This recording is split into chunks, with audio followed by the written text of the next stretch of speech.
जसं मागच्या भागात आपण स्टिग्मा म्हणजे पूर्वग्रहांबद्दल बोललो, तसंच मानसिक आरोग्याच्या बाबतीत मदत घेण्यासाठी काही अडचणी असतात, ज्याला आम्ही हेल्प सीकिंग बॅरियर्स असं म्हणतो. बऱ्याचदा आपल्याला माहीत नसतं की कधी मेंटल हेल्थ प्रोफेशनलकडे जायचं. मेंटल हेल्थ प्रोफेशनलमध्ये पण काउन्सिलर आहे, सायकोलॉजिस्ट आहे, क्लिनिकल सायकोलॉजिस्ट आहे, सायकियाट्रिस्ट आहेत. त्याच्यामुळे नेमकं कधी आणि कुणाकडे जायचं हा प्रश्न बऱ्याच लोकांना असतो. त्याच सोबतीने बऱ्याचदा आपल्याला हे लक्षात येत नाही की आपल्याला काउन्सिलरकडे जाऊन जास्त मदत होईल का सायकियाट्रिस्टकडे जाऊन जास्त मदत होईल. अशा वेळेला आपल्याला हेल्प सिकिंगला काही प्रॉब्लेम्स येतात, अडचणी येतात. तर बऱ्याचदा असं बघितलं जातं की जेव्हा वैचारिक लेवलवरती म्हणजे विचार थांबत नाहीये, काही प्रॉब्लेमला सोल्युशन्स मिळत नाहीयेत, तेव्हा समुपदेशक म्हणजे काउन्सिलर किंवा सायकोलॉजिस्टकडे लोक जात असतात. जर का पॅनिक अटॅक सारख्या गोष्टी किंवा अल्कोहोल सारखे काही सबस्टन्सवरती डिपेंडेंट असेल एखादी व्यक्ती आणि त्यांना त्याच्यामुळे काही त्रास होत असेल किंवा विड्रॉवल सिम्पटम्स येत असतील, जे थोडे जास्त शारीरिकदृष्ट्या समोर येतात, तेव्हा पेशंट्सचे केअर गिव्हर्स म्हणजे त्यांच्या सोबतीने त्यांची काळजी घेणारी लोक त्यांना पहिले सायकियाट्रिस्टकडे नेतात. कारण औषधं गोळ्यांनी थोडासा मूड किंवा थोडीशी बायोलॉजिकल पर्स्पेक्टिव्हली थोडंसं स्टेबिलिटी येते. जेव्हा एखादी गोष्ट फॉर एक्झाम्पल एखादी व्यक्ती खूप व्हायलेंट होतीये, खूप चिडचिड करतीये, त्यांना भास किंवा भ्रम होत आहेत, अशा काही सिव्हिअर केसेसमध्ये पहिले सायकियाट्रिस्ट किंवा सायकियाट्रिक ॲडमिशन मदत करत असते. म्हणजे एखाद्या इनपेशंट वॉर्डमध्ये भरती व्हायला लागू शकतं.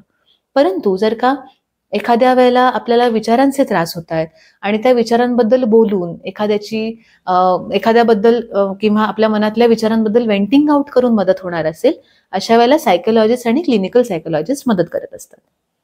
बऱ्याचदा लोकांना हा पण एक गैरसमज असतो की दरवेळेला आम्हाला औषधं गोळ्याच घ्यायला लागतील का काय, तर तसंही काही नसतं.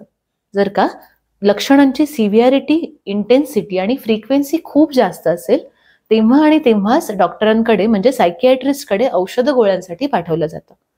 बऱ्याचशा लोक आधी सायकियाट्रिस्टकडे जाऊन त्यांच्या सल्ल्याने सायकोलॉजिकल थेरपीचे प्रोसेसेस सुरू करतात. कधी कधी सायकोलॉजिस्टशी बोलून मेडिसिनसाठी पाठवलं जातं. पण अगेन जसं मी म्हणले तसं सिव्हिअरिटी आणि इंटेन्सिटी ऑफ द सिम्पटम म्हणजे लक्षणं किती सिव्हिअर आणि इंटेन्स आहेत त्याच्या बेसिसवरती मेंटल हेल्थ प्रोफेशनल हा कॉल घेत असतात. त्याच्यामुळे जेव्हा आपल्याला कुठल्याही पद्धतीची शंका असेल, तेव्हा आपण आधी कुठल्याही पद्धतीच्या मेंटल हेल्थ प्रोफेशनलला थोडंसं विचारू शकतो, चर्चा करू शकतो आणि ठरवू शकतो की आपल्याला नेमकं पुढे कसं जायचंय किंवा आपल्या लक्षणांना कमी करायला नेमकी कुणाची मदत घ्यायची. तर जेव्हा आपल्याला आपल्यामध्ये किंवा आपल्या आजूबाजूच्या कोणामध्ये अशा पद्धतीची लक्षणं दिसतात आणि आपल्याला असं वाटतं की ती आपण किंवा ती व्यक्ती मॅनेज करू शकत नाहीये, तेव्हा नक्की आपण मेंटल हेल्थ प्रोफेशनलपैकी कोणाची तरी मदत घेऊ शकतो. हेल्प सिकिंग बॅरियर्स जे आहेत ते तोडण्याची पहिली स्टेप आहे अवेअरनेस तयार करणं.